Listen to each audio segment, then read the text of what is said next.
Samantala, inatasan ni Pangulong Ferdinand Marcos Jr. ang agarang pamamahagi ng tig-5,000 pisong fuel subsidy para sa mga tsoper ng pampasaherong sakyan. Ito'y kasunod ng pagsipa ng presyo ng langis dahil sa gulo sa Middle East. Yan ang umarangkadang balita ni Christian Bascones.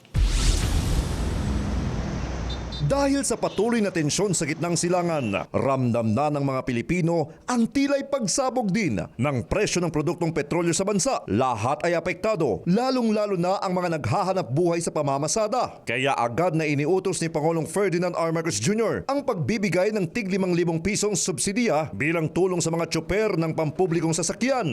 Pinulong ni Executive Secretary Ralph Recto ang mga alkalde ng Metro Manila upang pabilisin ang pamamahagi ng ayuda na sisimulan na sa susunod na linggo sa pangunguna ng DSWD at DOTR. Bago ito ipatupad sa ibang reyon sa bansa, tutukuyin ng mga LGUs ang mga driver na pagbibigyan ng subsidiya. For as long as we completely submit the list by today, it can be processed in just a few days. By Tuesday, magkakaroon po tayo na isang simultaneous release o payout na sabi ko nga po kay Secrex, no? Maganda na agad-agad talaga ay makita na ng ating mga mamamayan na ang ating pamahalang nasyonal ay gumagawa ng hakbang. Ang naturang aksyon ay sagot sa mga problema ng public utility vehicle operators at drivers. Tulad na lamang ng isang malaking bus operator sa Metro Manila na nangangambang baka magtigil pasada kung hindi sila makakatanggap ng tulong dahil sa taas ng presyo ng produktong petrolyo. Pag hindi po kami binigyan ng ganon, baka po marami po ang hindi na magdi-deploy kasi hindi na po ang kaya ang presyo ng diesel.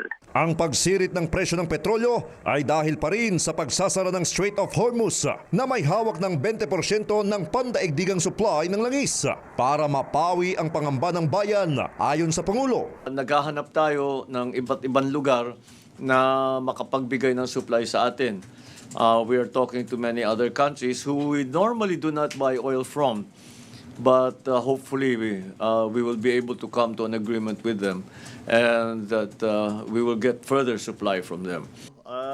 Sinabi ng Pangulo na idideklara niya bilang urgent ang panukalang bigyan siya ng emergency powers para bawasan ng excise tax ng produktong petrolyo. May paalala naman ang DOTR sa mga PUB drivers na nagsasamantala sa mga pasahero sa gitna ng pagtaas ng presyo ng langis. Suspensyon o kanselasyon ng prangkisa ang maaaring kaharapin aniya ng mga lumalabag. Ako si Christian Bascones ng PRTV News, nagseserbisyo para sa Pilipino.